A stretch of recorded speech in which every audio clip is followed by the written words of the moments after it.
So I want to do a follow-up video on the Unifi controller and Log4j that I did the other day. And I wanted to talk about what the post exploitation looked like and kind of demo that for you. So I'm not going to take you back through the full exploit, but I'm going to go ahead and run the exploit and have it reach back to our netcat listener on 4444. And we'll have our reverse shell here pretty quick. And just to kind of be clear, there's our shell. But I'm actually following Sprocket Security's guide. They actually did a really good write-up of Log4Unify, how to test for Pwn'd vulnerability. It's really a great walkthrough to follow. But that's what we're going to be using today, is creating a shadow admin to the Unifi controller, gaining access. And I'll bring up why at the end that I do want to do this, because I actually am kind of in a little bit of a paradoxical dilemma. So the first thing we're going to do is we're going to go ahead and stabilize our shell by just actually running another Python bin bash that'll clean up our shell for us, so it's nice. The next thing they step you through is kind of enumerating the users and then getting the format and the JSON format for the users in the Unified database, in the Mongo database, and then taking and creating a user with a known username and password, right? So I'm going to go ahead and paste that in. If you notice, we're making Unifi-admin. We actually set our time created.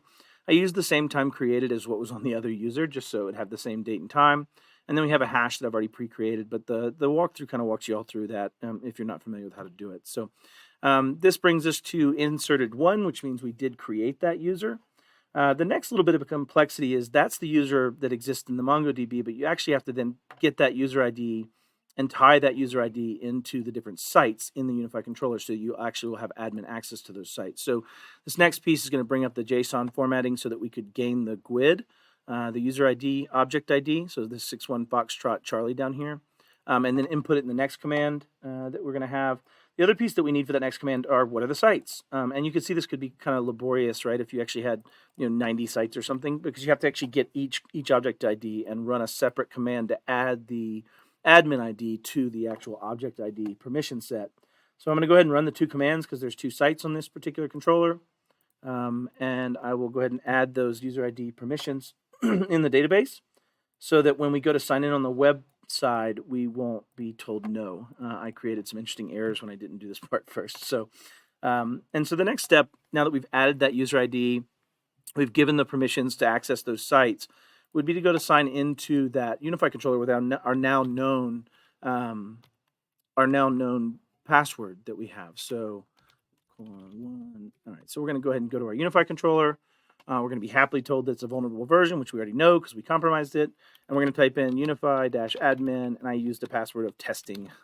And so we're going to sign in. And so what we've done is we now have admin access to the Unifi controller. Having a little bit of a UI bug, but let's see if we can fix that, hopefully. Let's see. We're getting looped. Pausing this. All right, so I totally figured out what I did wrong. I had left an old admin object ID in my copy paste that I was pasting in incorrectly. I have fixed that, so we should have significantly more success this time at signing in as our new bad guy admin. So :165. Okay, there we go. So now we're going to sign in with our Unifi admin that we just created, and it's actually already cached from our sign in before. What was happening was the sign in to the user ID was correct, but when it tried to associate with the sites, it was just reflecting back and forth. So that's been fixed now. And so what we could actually do at this point is if you actually had a USG or something on the front end of the network, you could do a number of things. You could create a VPN and gain access, which is also highlighted by Sprocket Security in their write-up on this. But you can also get access to the admin SSH credentials potentially as well through that. And I think you have to actually go back to your classic settings, and you'd have to turn off the new user interface and say deactivate, and then kind of navigate back to the settings, come into sites, and then you should see your admin username and password for SSH authentication into the controller.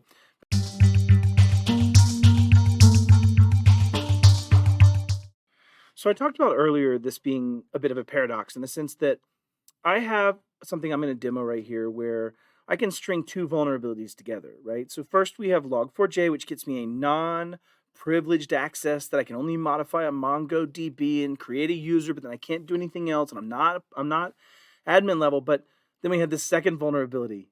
Then we had PwnKit, right, or PwnKit vulnerability, right, that's built into almost every OS. And so what I want to demonstrate is What a white hat hacker could do, maybe what a bad person could do, is I can now gain actual privilege escalation as well. But why I brought it up is I could gain privilege escalation and patch their controller.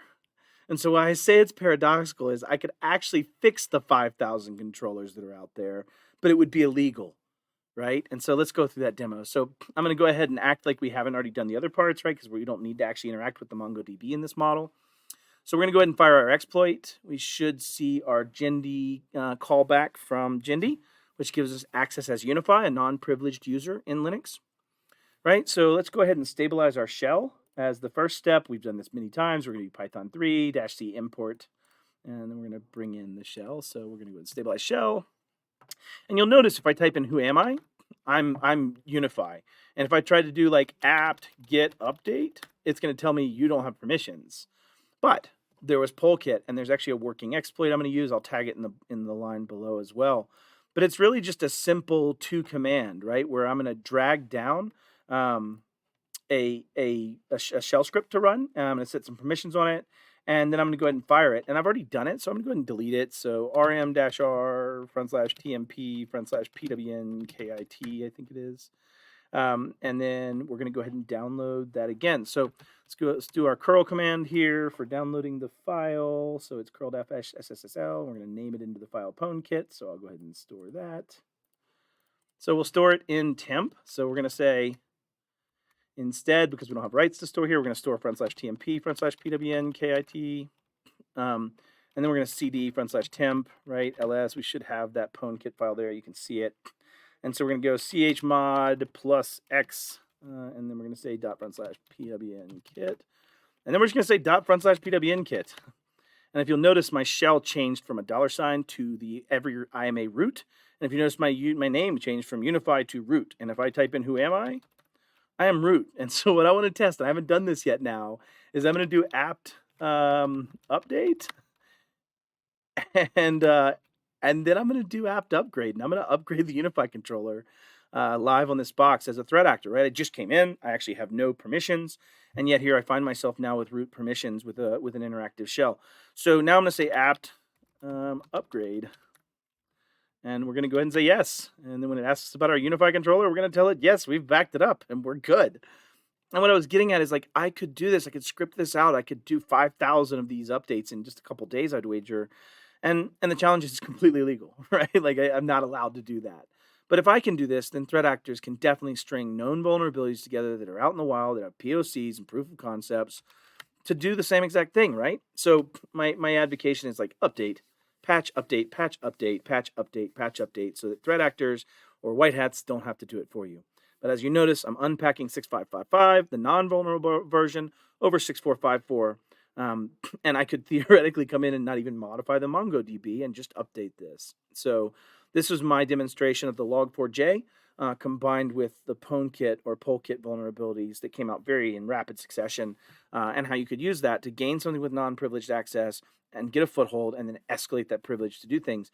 In this case, I'm using that escalated privilege to patch the system and actually fix it. And so I want to wait for this to finish. I would imagine here in just a second, we'll be able to go to the browser and see that it's now updated in its controller version. So let's drag that tab over here.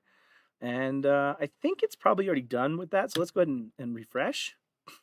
Yeah, we're waiting on a database migration. So it's going through the process of the update in the background. Ironically, we also just updated libPwnKit agent right here, right? Like, so yeah, we're actually going to have that PwnKit vulnerability go away. It's not going to immediately stop my shell, right? Because my shell is already established. It's already a set process with a process ID that's running, and so it doesn't actually stop that. But you'll notice 655. So theoretically, proof of concept, I could hack into all these controllers I found and then update them. So anyways, that's it. Thank you so much for paying attention and watching my stuff. Like and subscribe for me, please.